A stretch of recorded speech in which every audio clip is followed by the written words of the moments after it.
E o tema é as mulheres e os vícios. Como identificar aquilo que nos tira do nosso próprio caminho? E para ilustrar esse tema, eu vou trazer aqui o conto Sapatinhos Vermelhos, né, a versão retirada do livro Mulheres que Correm com os Lobos, de Clarissa Píncola Estés, capítulo 8. Então ela traz uma versão do conto e a análise dela, né, a interpretação dela, de forma muito interessante, né, para explicar como que as mulheres entram no vício, né, o vazio que ocorre na vida das mulheres e faz com que elas entrem em compulsões, em vícios, né, e muitas vezes morrem por conta desses vícios, né, ou têm uma vida significativa. Ela cita até exemplos de artistas, né, da Janis Joplin, que morreu aos 27 anos por conta dessa alma faminta, por conta desse processo, né? Ela não conseguiu interromper esse processo e ter uma vida significativa e saudável. Então, como identificar aquilo que nos tira do nosso próprio caminho? Né? As iscas, as arapucas para nos tirarem do nosso caminho podem ser relacionamentos destrutivos, substâncias lícitas ou ilícitas, atividades que não nos agregam em absolutamente nada, escolhas aparentemente mais fáceis, mais sedutoras, como alguns tipos de trabalhos que não se alinham com a nossa essência, casamentos, relacionamentos, várias coisas. Então, antes dela contar a história, ela faz algumas observações e eu retirei esse trecho aqui. Se você alguma vez foi capturada, se você alguma vez sofreu de hambre del alma, uma fome da alma, se você alguma vez se sentiu num alçapão, especialmente se você tem uma compulsão a criar, é bem provável que você tenha sido, ou seja, uma mulher braba. A mulher braba tem em geral uma fome extrema por algo profundo e muitas vezes pode ingerir qualquer veneno disfarçado na ponta de uma flecha, na crença de que ele é aquilo pelo qual sua alma anseia. Então, numa fome da alma, né? Muitas vezes numa situação de estar como uma alma faminta, a mulher aceita qualquer substituto para essa fome, né? E aí pode estar o veneno. Então, vamos lá para o conto. Segue-se uma versão germânico-magiar que minha tia Teresa costumava nos contar quando éramos criança. Na sua versão da história, ela sempre começava dizendo: olhem para os seus sapatos e agradeçam por eles serem sem graça, porque é preciso que se viva com muito cuidado quando os sapatos são vermelhos demais. Os sapatinhos vermelhos. Era uma vez uma pobre órfã que não tinha sapatos. Essa criança guardava os trapos que pudesse encontrar e com o tempo conseguiu costurar um par de sapatos vermelhos. Eles eram grosseiros, mas ela os adorava. Eles faziam com que ela se sentisse rica, apesar dela passar seus dias procurando alimento nos bosques espinhosos até muito depois de escurecer. Um dia, porém, quando ela vinha caminhando com dificuldade pela estrada, maltrapilha e com seus sapatos vermelhos, uma carruagem dourada parou ao seu lado. Dentro dela havia uma senhora de idade que lhe disse que ia levá-la para casa e tratá-la como se fosse sua própria filhinha. E assim lá foram elas para a casa da rica senhora, e o cabelo da menina foi lavado e penteado. Deram-lhe roupas de baixo de um branco puríssimo e um belo vestido de lã, meias brancas e reluzentes, sapatos pretos. Quando a menina perguntou pelas roupas velhas, em especial pelos sapatos vermelhos, a senhora disse que as roupas estavam tão imundas e os sapatos eram tão ridículos que ela os jogara no fogo, onde se reduziram a cinzas. A menina ficou muito triste, pois mesmo com toda a fortuna que a cercava, os modestos sapatos vermelhos, feitos por suas próprias mãos, haviam lhe dado uma felicidade imensa. Agora ela era obrigada a ficar sentada, quieta, o tempo todo, a caminhar sem saltitar e a não falar, a não ser que falassem com ela. Mas uma chama secreta começou a arder no seu coração e ela continuou a suspirar pelos velhos sapatos vermelhos, mais do que por qualquer outra coisa. Como a menina tinha idade suficiente para ser crismada, no dia do sacramento, a senhora levou-a a um velho sapateiro aleijado para que ele fizesse um par de sapatos especiais para a ocasião. Na vitrina do sapateiro havia um par de sapatos vermelhos do melhor couro. Eles praticamente refugiam, pois apesar de sapatos vermelhos serem escandalosos para se ir para a igreja, a menina que só sabia decidir com seu coração faminto escolheu os sapatos vermelhos. A vista da velha senhora era tão fraca que ela, sem perceber a cor dos sapatos, pagou por eles. O velho sapateiro piscou para a menina e embrulhou os sapatos. No dia seguinte, os membros da congregação ficaram alvoroçados com os sapatos da menina. Os sapatos vermelhos brilhavam como maçãs polidas, como corações, como ameixas tingidas de vermelho. Todos olhavam carrancudos. Até os ícones na parede, até as estátuas, não tiravam os olhos reprovadores dos sapatos. A menina, no entanto, gostava cada vez mais deles. Por isso, quando o bispo começou a salmodiar, o coro a cantarolar, o órgão a soar, a menina não achou que nada disso fosse mais belo que os sapatos vermelhos. Antes do final do dia, a velha senhora já estava informada dos sapatos vermelhos da sua protegida. Nunca, nunca mais use esses sapatos vermelhos, ameaçou a velha.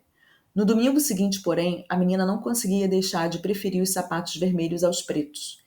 E ela e a velha senhora caminharam até a igreja como de costume. À porta do templo estava um velho soldado com o braço numa tipóia. Ele usava uma jaqueta curta e tinha barba ruiva.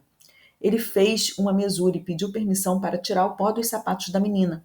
Ela estendeu o pé e ele tamborilou na sola dos sapatos uma musiquinha compassada, que lhe deu cócegas nas solas dos pés.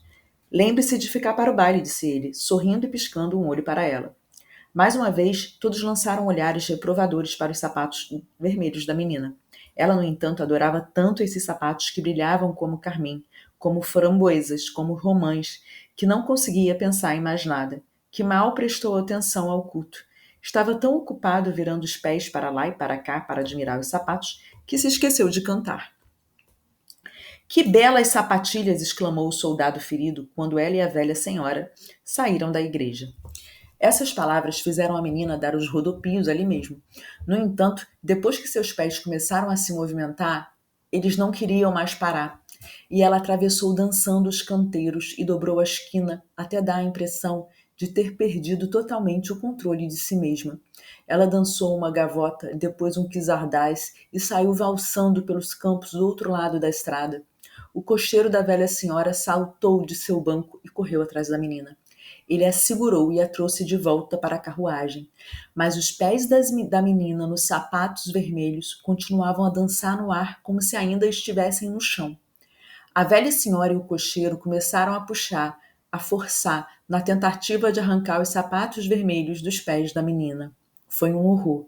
Só se viam chapéus caídos e pernas que escoiceavam, mas, afinal, os pés da menina se acalmaram. De volta a casa, a velha senhora enviou os sapatos vermelhos no alto de uma prateleira e avisou a menina para nunca mais calçá-los. No entanto, a menina não conseguia deixar de olhar para eles e a ansiar por eles. Para ela, eles eram o que havia de mais lindo no planeta.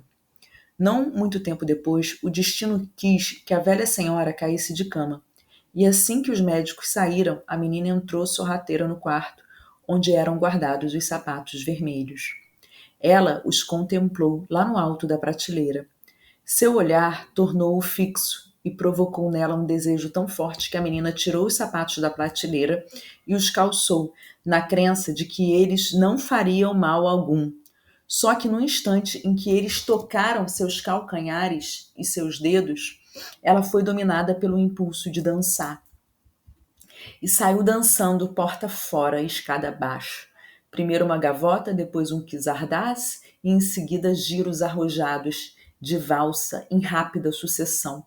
A menina estava num momento de glória e não percebeu que enfrentava dificuldades até que teve vontade de dançar para a esquerda e os sapatos insistiram em dançar para a direita. Quando ela queria dançar em círculos, os sapatos teimavam em seguir em linha reta. E como eram os sapatos que comandavam a menina, em vez do contrário, eles a fizeram dançar estada abaixo, atravessar os campos elameados e penetrar na floresta soturna e sombria. Ali encostado numa árvore estava o velho soldado de barba ruiva, com o braço na tipóia e usando sua jaqueta curta. Puxa, disse ele, que belas sapatilhas. Apavorada, a menina tentou tirar os sapatos, mas por mais que puxasse, eles continuavam firmes. Ela saltava primeiro num pé, depois no outro, para tentar tirá-los, mas o pé que estava no chão continuava dançando assim mesmo, e o outro pé na sua mão também fazia seu papel na dança. E assim ela dançava e dançava sem parar, por sobre os montes mais altos e pelos vales afora, na chuva, na neve e ao sol, ela dançava. Ela dançava na noite mais escura, no amanhecer, e continuava dançando também ao escurecer. Só que não era uma dança agradável, era terrível e não havia descanso para a menina. Ela entrou no adro de uma igreja e ali um espírito guardião não quis permitir que ela entrasse. Você irá dançar com esses sapatos vermelhos, proclamou o espírito, até que fique como uma alma penada, como um fantasma, até que sua pele pareça suspensa dos ossos, até que não sobre nada de você, a não ser entranhas dançando. Você irá dançar de porta em todas as aldeias e baterá 3 vezes a cada porta. E quando as pessoas espiarem quem é, verão que é você e temerão seu destino, e temerão que seu destino se abata sobre elas. Dancem, sapatos vermelhos, vocês devem dançar.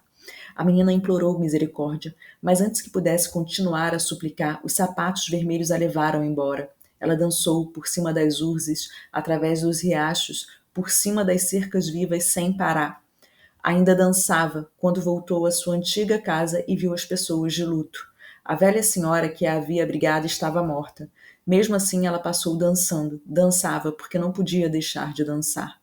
Totalmente exausta e apavorada, ela entrou dançando numa floresta onde morava o carrasco da cidade. E o machado na parede começou a tremer assim que pressentiu que ela se aproximava. Por favor, implorou ela ao carrasco quando passou pela porta. Por favor, corte fora meus sapatos para me livrar desse destino terrível. O carrasco cortou fora as tiras dos sapatos vermelhos com um machado, mas os sapatos não se soltaram dos pés da menina. Ela se lamentou, então, dizendo que sua vida não valia mais nada e que ele deveria amputar-lhe os pés. Foi o que ele fez. Com isso, os sapatos vermelhos, com os pés neles, continuaram dançando floresta fora e morro acima até desaparecerem. A menina era agora uma pobre aleijada e teve de descobrir um jeito de sobreviver no mundo trabalhando como criada. E nunca mais ansiou pelos sapatos vermelhos. A história termina de uma forma muito trágica, né? Praticamente uma história de terror, né? E aí ela começa essa análise dela falando dessa perda brutal nos contos de fada. O horripilante fecho dessa história é típico dos finais de histórias de fadas, nas quais a protagonista espiritual é incapaz de completar um esforço de transformação. Então ela não consegue contemplar esse esforço, né? Ela é totalmente seduzida pelos sapatinhos vermelhos. Por quê? Porque esses sapatinhos vermelhos foram substituídos pelo que era mais importante para ela, que era aquele sapatinho vermelho feito à mão. Então, na história sabemos que a menina perde os sapatos vermelhos criados por ela mesma, aqueles que a faziam se sentir rica a seu próprio modo. Ela era pobre, porém criativa. Ela estava encontrando o seu jeito de ser. Então, na verdade, quando ela perdeu os sapatinhos vermelhos feito à própria mão, ela perdeu a própria alegria. Ela era pobre, ela vivia na floresta, mas ela estava buscando o caminho dela. Né? Os sapatos significam o quê? Proteção, caminhar com os próprios pés em segurança. E aquele sapato que ela construiu, que representava a vida criativa dela, a alegria dela, foi queimado, foi destruído. E a alegria dela acabou ali. E ela passa a sentir o quê? Uma fome na alma, uma fome da alma. Né? A alegria dela foi queimada, foi destruída. E aí foi destruída por conta dessas armadilhas que aparecem no caminho dela, né? Então a primeira armadilha é a carruagem dourada. O desejo de facilitar a vida não é uma armadilha, pois é natural que o ego tenha esse desejo. Ah, mas o preço. O preço é a armadilha. Então, quando eu terceirizo o meu ponto de apoio, né? Quando eu terceirizo o meu próprio aquecimento da minha alma, né? A minha própria vida criativa, quando eu penso assim, não preciso fazer tanto porque alguém vai fazer, o marido vai fazer, a família vai fazer, o ego quer isso, né? O ego quer um conforto, mas tem um preço, e o preço, né, é eu ficar num cativeiro, né? É o cativeiro, é estar presa ali e não me desenvolver, não cumprir, né, todo o meu caminho. A armadilha 2, né? A velha secarrona, a força senescente. Então, como todo animal em cativeiro, caímos numa tristeza que leva a um anseio obsessivo, muitas vezes caracterizado como uma inquietação sem nome. Então, ela tem que abrir mão da natureza dela, né, do que ela construiu, os sapatinhos vermelhos, né, a busca dela ali solitária em nome desse conforto da carruagem dourada. Ela é adotada pela velha, mas ela tem que se adaptar àqueles costumes, né? Ela só pode falar quando é solicitada, ela tem que vestir roupas que ela não se identifica, que não foram feitas por ela.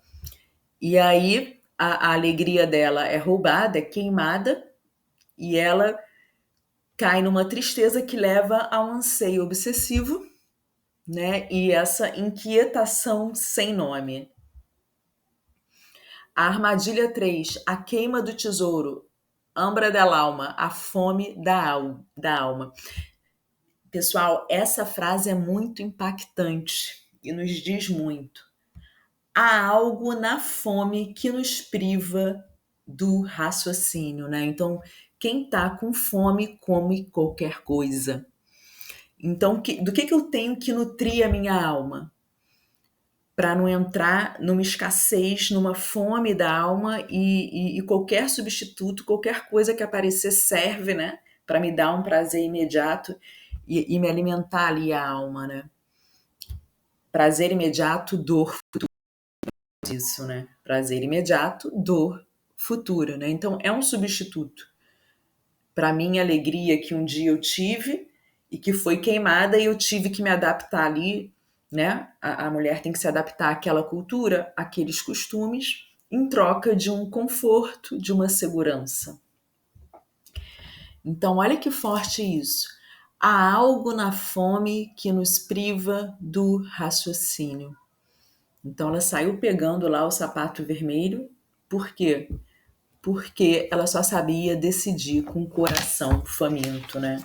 Tem até essa parte aqui no conto, que eu vou repetir. A menina que só sabia decidir com seu coração faminto escolheu os sapatos vermelhos. É aí a grande armadilha. Armadilha 4. Danos aos instintos básicos, a consequência do cativeiro. Então, segundo a autora e estudos dela, ela é uma psicanalista junguiana, focada nos arquétipos, né? A mulher nasce com todos os instintos intactos. Então, no útero da nossa mãe, a gente tem nossos instintos intactos. A recusa a tentar fugir, quando essa atitude é plenamente justificada, causa depressão. né? Então, a própria cultura ou a família vai nos castrar, vai nos colocar num cativeiro que o tempo todo, né, pode ser por desqualificação das nossas posições, da nossa opinião ou do que a gente quer fazer, nos coloca ali num cativeiro e ao mesmo tempo a gente se enquadra ali naquele cativeiro para ter segurança, atenção, proteção. Então, é essa aceitação do cativeiro, a recusa a tentar fugir quando essa atitude é plenamente justificada, né, vai causar depressão. E uma pessoa depressiva, uma criança, um adolescente depressivo, fica com um vazio enorme dentro de si que, para superar essa dor, né, para preencher esse vazio, usa drogas, relacionamentos compulsivos, games, uma série de coisas, né? Em todas as épocas isso acontece, é comum a gente ver. E a autora cita o exemplo da Janis Joplin, né? Que ela, a essência dela era muito negada, ela era muito desqualificada, muito rejeitada numa sociedade cristã que ela vivia, ela tentava se enquadrar nisso, e ela tinha uma vida dupla, uma vida escondida, né? Então ela ia para as montanhas lá escutar blues e ao mesmo tempo estava ali na congregação, né? Ela sofria bullying porque ela não estava dentro daquele padrão de mulheres. Na época, né, ela tinha um talento incrível, uma fome da alma profunda, né, uma necessidade de coisas profundas, uma artista assim sensacional, que por conta dessa fome da alma utilizou, né, drogas, relacionamentos, sexo compulsivo de forma muito destrutiva, e ela teve um fim trágico de overdose, né, por overdose aos 27 anos, né, por conta desse fenômeno trágico aqui que a autora descreve. E a gente tem exemplos, né? Amy Winehouse, tantas outras artistas que morreram, Frida Kahlo, né? Por conta de compulsão, de relacionamento, né? E que levou à droga, né? Uma coisa estava muito ligada à outra também, em algumas situações. A armadilha número 5. A tentativa de ocultar uma vida secreta, a divisão. Para escapar desse caminho polarizado, a mulher tende a abandonar a simulação. Esconder uma vida interior falsa nunca funciona. Então, são essas máscaras sociais que muitas mulheres usam para serem aceitas, mas que, na verdade, dentro delas, né, dentro de nós mulheres, tem essa necessidade de uma vida profunda, de escrever um livro, de fazer um teatro, de mudar de carreira, de ter outra profissão, de viajar pelo mundo, né? Ou mesmo ter uma vida mais autêntica, mesmo na simplicidade. E usam máscaras para ter essa aceitação, né? O medo da rejeição. Então, isso escapa de alguma forma. Ou vai ser uma depressão, ou vai ser ansiedade, tristeza profunda, né? Uma série de sintomas. Então, para escapar desse caminho polarizado, a mulher tem de abandonar a simulação. Esconder uma vida interior falsa nunca funciona, vai pingar, né? Em algum momento, isso vai estar explodindo. Então, é necessário, é urgente a mulher viver a sua própria verdade. Sair do cativeiro, né? Armadilha 6. O recuo diante do coletivo, a rebelião da sombra. Quando o coletivo é hostil à vida natural da mulher, em vez de aceitar os rótulos desrespeitados ou pejorativos que lhe são aplicados, ela pode e deve, como patinho feio, resistir, aguentar e procurar aquilo a que ela pertence, e preferivelmente sobreviver a quem a rejeitou, vicejando e criando mais do que eles. Então é importante encontrar a nossa turma, sair de locais que é hostil com a nossa natureza, com a forma da gente ser, que nos rejeita. Isso é uma forma da gente estar se mutilando, né? Tá dançando descontroladamente. Armadilha 7. A simulação, a tentativa de ser boa, a trivialização do anormal, né? Então, banalizar o absurdo, né? Banalizar, por exemplo, um relacionamento horrível, em que tem abuso. Banalizar uma família que te desqualifica. ou que você tem que seguir aqueles modelos. O problema com a decisão de ser boazinha está em que essa situação não resolve a questão sombria subjacente e, mais uma vez, ela se erguerá como um tsunami, como uma onda gigantesca que desce veloz, destruindo tudo que estiver à frente. Ao ser boazinha, uma mulher fecha os olhos a tudo que for empodernido, deformado ou maléfico à sua volta e simplesmente tenta conviver com esses aspectos. Seus esforços no sentido de aceitar esse estado anormal prejudicam ainda mais seus instintos selvagens para reagir, mostrar, mudar, combater o que não está certo, o que não é justo. Então, quantas de nós, né, testemunhamos mulheres que passam toda uma vida dentro de um cativeiro e acabam adoecendo? Elas não conseguem sair daquilo, né, com a máscara de ser boazinha demais, de atender ao pedido de todos, de não contrariar, né? Então, quando eu não sou eu vou adoecer. Quando eu não estou num espaço que me acolhe, que me aceita, é adoecimento na certa, né? É perder a vida. É uma vida sem significado, sem sentido. É perder aqui a oportunidade da existência. E quais são os substitutos? Remédios para dormir, drogas, álcool, uma série de comportamentos para anestesiar essa dor. Armadilha 8, a dança descontrolada, a obsessão, a dependência, né? Então, quem já passou por dependência pode se identificar, né? Essa coisa de você não querer fazer uso daquilo, de você não querer estar naquele relacionamento, de você não querer usar aquela droga e aquilo ser mais forte, né? A impotência diante daquilo. Então, é quando chega ali no auge do descontrole, da impotência, né? Da ingovernabilidade.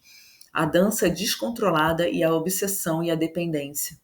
A menina começa então a desperdiçar a sua vida num redemoinho que, como qualquer tipo de dependência, não gera abundância, a esperança ou felicidade, mas sim trauma, medo e esgotamento. Para ela não há descanso. Nossa, quanta identificação. E é muito difícil sair desse processo, né? Mas é possível. É possível sair do redemoinho da dependência, né? A dependência. Não é a alegria da vida que mata o espírito da menina na história dos sapatinhos vermelhos. É a sua falta. Quando a mulher não tem consciência da própria privação, das consequências do uso de veículos e substâncias mortíferas, ela está dançando, dançando sem parar. Sejam eles o negativismo, os relacionamentos infelizes, as situações de exploração, sejam eles drogas ou álcool, eles são como os sapatos vermelhos. É dificílimo livrar a pessoa deles depois que se instalam. Então, a dependência, né, ou comportamental, né, ou química, é quando a gente identifica que aquilo faz mal para a gente e a gente não consegue parar. Aquilo me faz mal, eu não consigo sair daquilo, né? É quando ela começou a dançar descontroladamente e para se livrar dos sapatos, ela teve que arrancar, né? O carrasco teve que arrancar, teve que amputar os próprios pés da protagonista aqui, né? Espiritual. Então é muito sério, né? É muito importante a gente estar identificando essas arapucas, essas iscas sedutoras e identificar quando a gente está com vazio. Na casa do carrasco, a tentativa de tirar os sapatos. Tarde demais, né? Quantas de nós não conhecemos mulheres que morreram por contas de relacionamentos compulsivos, uso de vários tipos de drogas, né? E não tiveram tempo de se recuperar. Mas também conhecemos mulheres que saíram dessas situações, né? Tem várias ferramentas, várias formas de pedir ajuda. Então, o fenômeno que aconteceu foi esse, né? Nós já nascemos com os nossos instintos na vida do útero, de alguma forma, esses instintos são interrompidos, passamos por uma situação de cativeiro, de aprisionamento, de não podermos fazer a nossa natureza florescer, e se passa por uma fome da alma, e que gera um vazio, e esse vazio ele é preenchido com substitutos que não fazem a nossa vida florescer, pelo contrário, nos destroem. Drogas, né, ou relacionamentos ruins, situações ruins. Então, para concluir aqui, eu gosto dessa conclusão. A mulher braba é aquela que está tentando voltar. Ela está aprendendo a acordar, a prestar atenção, a parar de ser ingênua, desinformada. Ela apanha a vida nas próprias mãos. Para reaprender os instintos femininos profundos, é essencial, para começar, que se veja como eles foram destituídos. Então, mesmo após passar por essa situação, né, muitas vezes até de mutilação, muitas vezes com muitos prejuízos, né, físicos, financeiros, tem como a gente pegar a nossa vida de volta com as próprias mãos, né? Então esse final foi bem trágico, né? O objetivo é impactar mesmo, para nós ficarmos atentas, né? Onde que os nossos instintos foram perdidos, do que fomos privadas e o que precisamos resgatar. E não tem resgate, não tem construção de uma vida criativa sem sacrifício. A autora fala disso, né? Para eu ter algumas coisas, eu tenho que abrir mão de outras. E tem outra frase, né? Que ela cita que é muito importante, que não é porque eu me alimentei ontem, que hoje eu não vou sentir fome. Então, esse processo de eu estar me conectando com a minha natureza, com a minha essência, com o que me faz alegre, feliz e inteira, é para a vida toda, é um trabalho de vida toda, né? E me diz aqui o que você achou desse conto, dessa interpretação. Foi um resumão, né? A análise dela é bem grande, ó, o livro é enorme, tem vários contos aqui, né? São vários capítulos, eu li um hoje, e fiz a análise que ela traz aqui, né? Trouxe essa análise que ela traz, que eu acho incrível, né?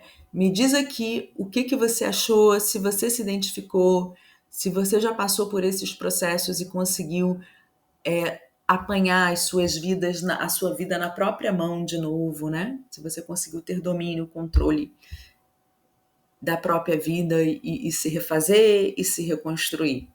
Me conta aqui, um beijo no seu coração, espero que essa reflexão tenha contribuído para o seu crescimento, para o seu florescimento e para a sua cura interior. Um grande abraço. Thank you. Gratidão.